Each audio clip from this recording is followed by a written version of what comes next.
L'ecopiazzola di San Vito, i cittadini si sono presentati al confronto tra candidati sindaci per chiedere garanzie.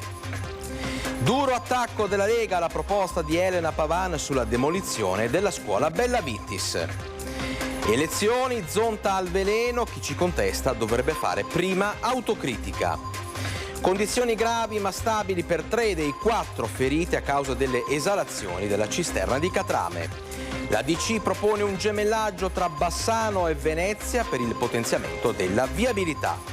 Siglato un accordo tra il Consorzio e il Marocco per rilanciare le opere di tutela della risorsa idrica.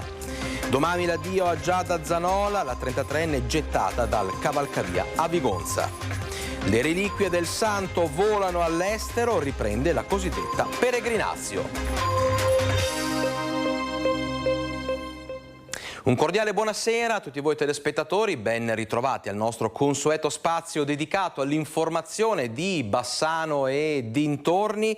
In apertura la pagina politica, il caso dell'ecopiazzola del quartiere San Vito, 500 le firme raccolte dai residenti per fermare il progetto, cittadini preoccupati che ieri sera si sono presentati al confronto tra candidati sindaci per chiedere risposte.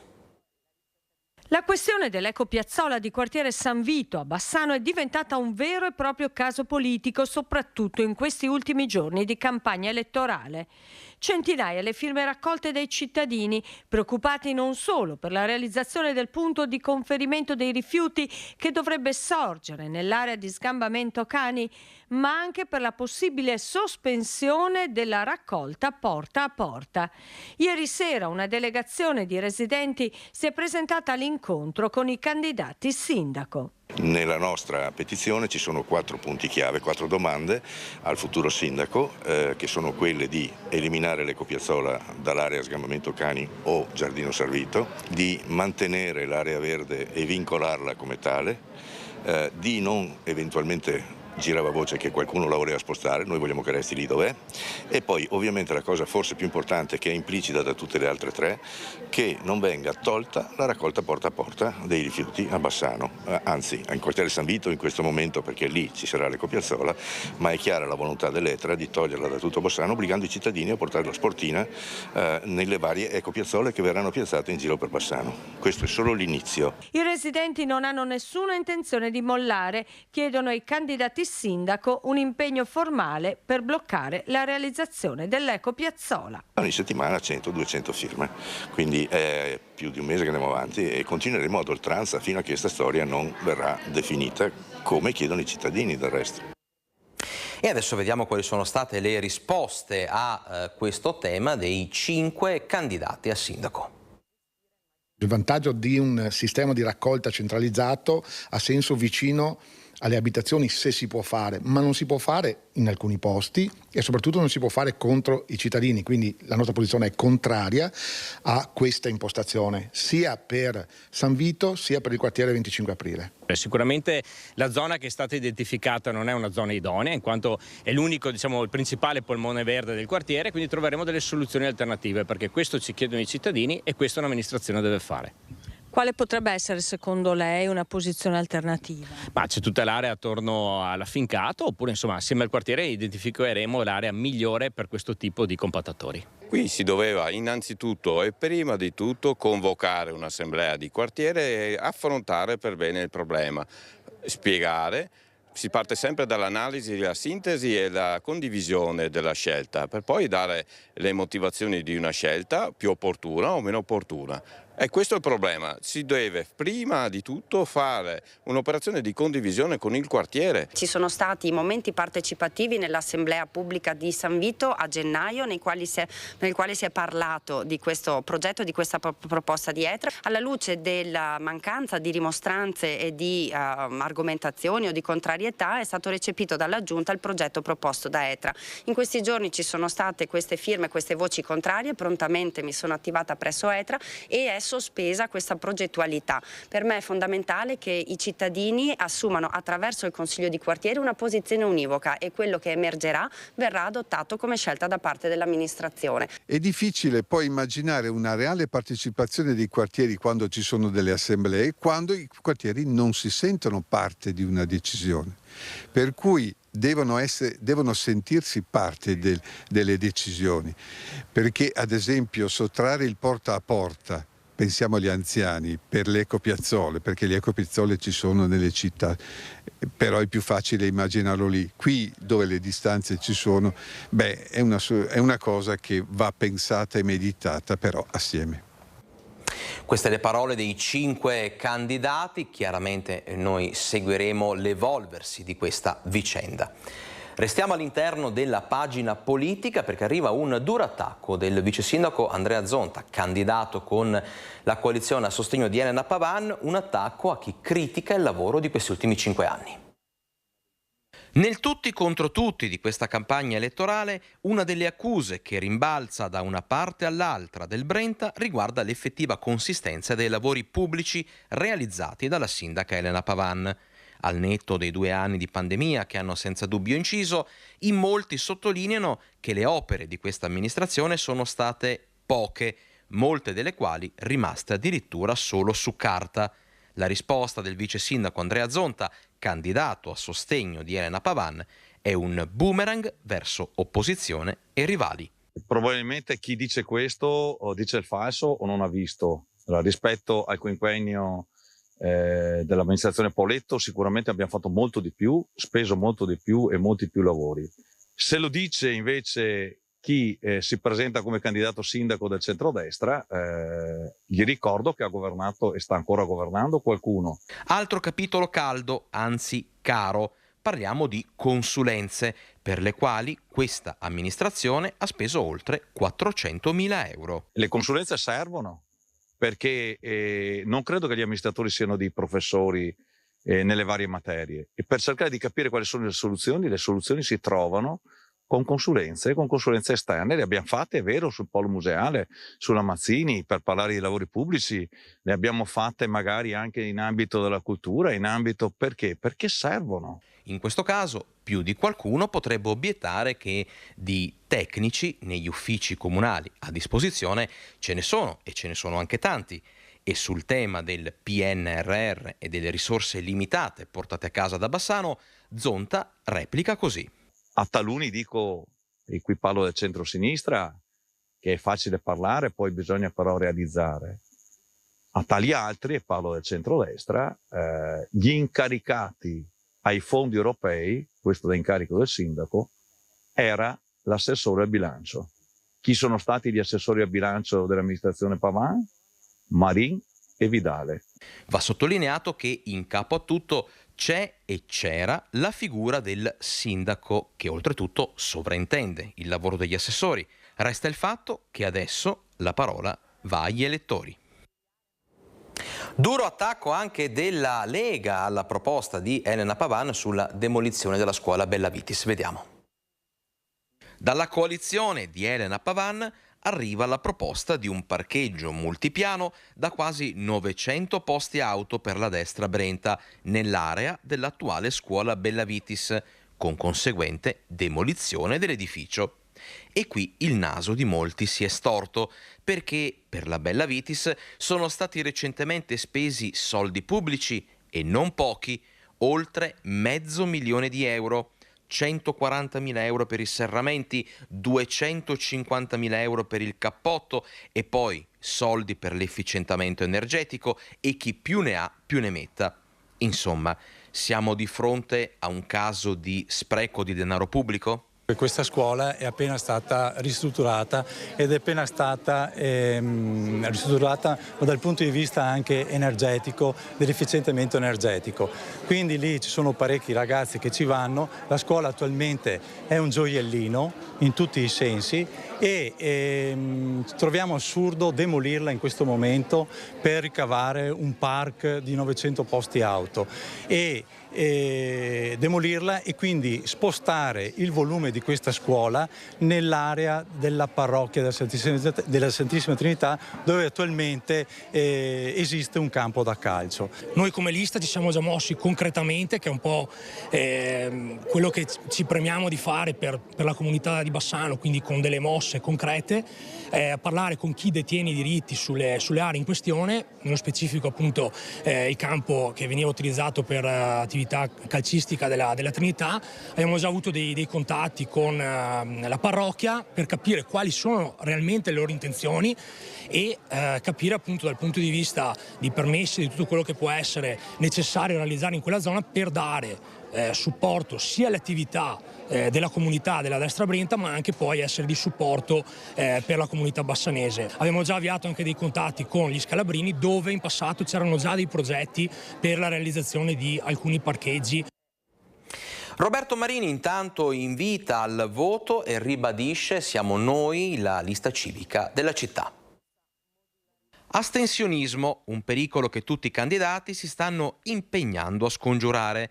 L'affluenza a Bassano, stando alle intenzioni raccolte, sembra dover far registrare un'inversione di tendenza rispetto alle ultime chiamate al voto. Nel 2019 le amministrative comunali l'affluenza è stata di il 64%, un dato sicuramente positivo rispetto alla media nazionale sempre sulle amministrative, che parla del 47-54%. Purtroppo però sappiamo che le politiche del 2022 abbiamo toccato il fondo, la più bassa media di affluenza al voto italiano. Roberto Marini, di Impegno per Bassano, sottolinea che questo sarà un voto alla persona più che al partito e punta sulla sua anima civica e la sua storia personale. Ho in mano un personale sondaggio fatto sulla domanda dell'espressione di voto rispetto alle amministrative. Il 70% delle persone ha espresso che la preferenza va sicuramente alla persona rispetto a un partito, rispetto a qualcos'altro. In queste settimane, incontrando tanti cittadini che esprimono tanto non cambia niente, non vado a votare, sono stanchi e dimostrano totale distanza siderale verso i partiti, il partitismo e soprattutto all'incoerenza politica fatta di persone che passano da un partito all'altro senza dare motivazione e senza dare giustificazione. Un voto che secondo Marin risentirà molto dei 5 anni di amministrazione appena trascorsi, con, sempre secondo il candidato sindaco, un alto tasso di insoddisfazione verso chi ha governato finora.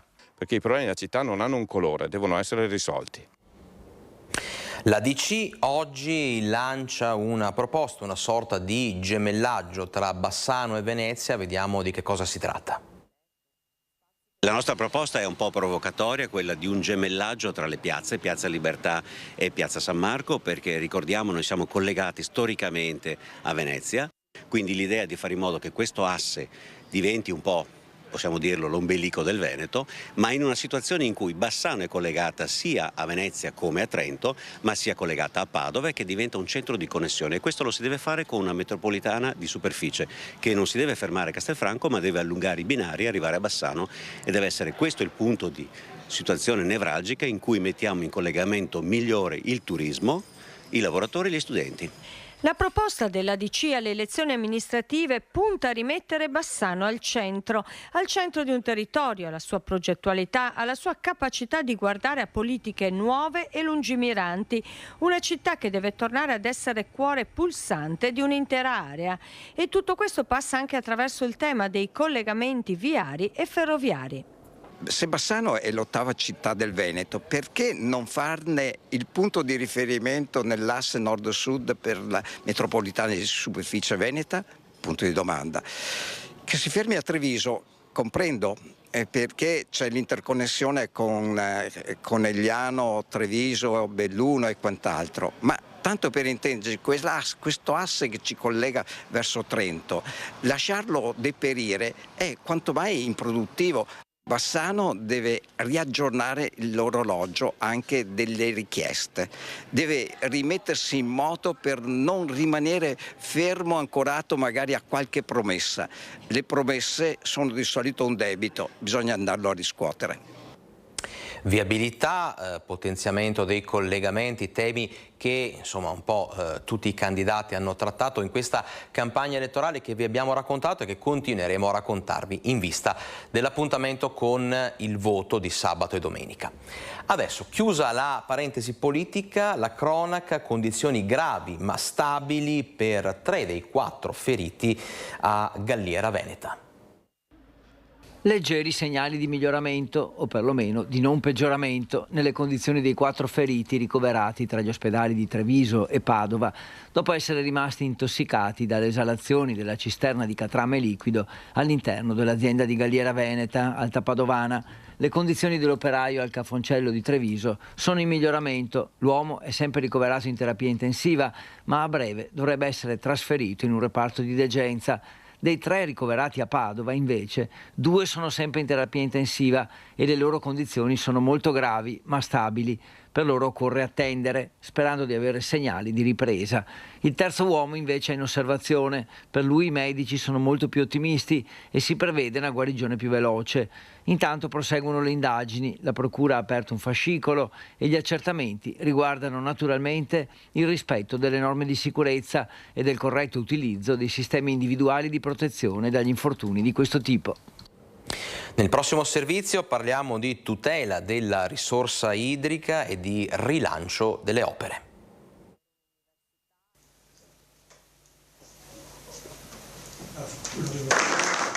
Nella giornata mondiale per l'ambiente è firmato un accordo tra Veneto e Marocco per portare avanti un lavoro sinergico di bonifica del territorio e tutela del patrimonio idrico. Per la nostra regione capofila il consorzio di bonifica Brenta. Diventa importante fare esperienza assieme ai comuni, capire quali sono le esigenze del territorio, vedere le soluzioni che sono state trovate in altri territori e importare quello di buono che c'è all'estero, e d'altra parte gli esteri imparano da noi anche qualcosina e portano a casa. Hanno una burocrazia molto più snella e quindi quando decidono di fare un intervento lo fanno, e noi vediamo là realizzati i progetti che noi qui pensiamo da molti anni e che non vedremo mai fosse realizzati. Burocrazia che rallenta l'esecuzione delle opere nel nostro paese in un momento in cui, con il cambiamento climatico in atto, è di fondamentale importanza muoversi per proteggerlo. Parlare di bonifica del territorio da noi cosa vuol dire? Vuol dire pensare a tutte le opere che servono per non vedere quello che è successo nei giorni scorsi in alcune zone. Dobbiamo pensarle le cose e farle, metterle in campo e non aspettare che succedano i disastri per poi intervenire dopo. 2 mondi a confronto, unico l'obiettivo: gestire al meglio la risorsa idrica. Direttore, il senso dell'accordo che è stato firmato oggi? Stiamo affrontando i problemi idraulici e la gestione idraulica nel senso generale, malgrado che li stiamo gestendo in 2 contesti diversi. In Italia la gestione dell'abbondanza dell'acqua, da noi la gestione della pulizia dell'acqua. Cambiamo decisamente argomento, grandi soddisfazioni per gli atleti dell'hockey roller Bassano. Under 13 argento e bronzo per Under 17, altri 2 ottimi risultati per il vivaio giovanile dell'hockey roller Bassano in gara alle nazionali in Toscana. La società l'Hockey Roller Bassano si distingue da anni per questi ottimi risultati a livello giovanile, tant'è che quest'anno siamo per il 3° anno di fila il miglior settore giovanile d'Italia. Una scuola di vita diventa anche lo sport. Sì, essendo uno sport di squadra è un valore aggiunto per i nostri ragazzi. Tra l'altro lei, oltre ad essere allenatrice del vivaio giovanile, ha anche un ruolo importante in federazione, unica donna tra l'altro in federazione nazionale. Sì, da 7 anni sono responsabile dell'attività femminile nazionale e devo dire che soprattutto in questi ultimi anni abbiamo avuto ottimi risultati per l'inserimento di nuove atlete sia all'interno di squadre maschili che la comparsa di proprio squadre interamente femminili. Speriamo di vedere sempre più bambine con i pattini ai piedi e la stecca in mano. Sogno nel cassetto? Continuare con questi risultati a livello giovanile. Gli anni passano, gli atleti cambiano gli allenatori, ma i risultati rimangono gli stessi, quindi vuol dire che siamo una società ben strutturata e dobbiamo continuare su questa strada perché stiamo vedendo che è quella giusta. E adesso aspettiamo di vedere come se la caveranno in finale gli under 19 dell'hockey roller.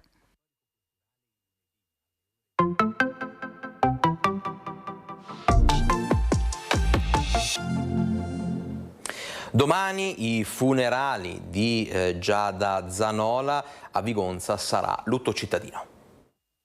Giada Zanola tornerà a Brescia per l'ultimo saluto. I funerali della 33enne, gettata dal cavalcavia di Vigonza dal compagno Andrea Favero, saranno celebrati domani alle 13:45 nella chiesa di San Silvestro a Folzano, quartiere di Brescia, dove vivono il papagino e i due fratelli Federica e Daniel. La cerimonia si terrà nel più stretto riservo. I familiari infatti non hanno autorizzato l'ingresso delle telecamere in chiesa. Anche durante la fiaccolata a Vigonza per Giada, papà e i fratelli hanno evitato di rilasciare dichiarazioni e sono stati protetti dal sindaco Gianmaria Boscaro da telecamere flash.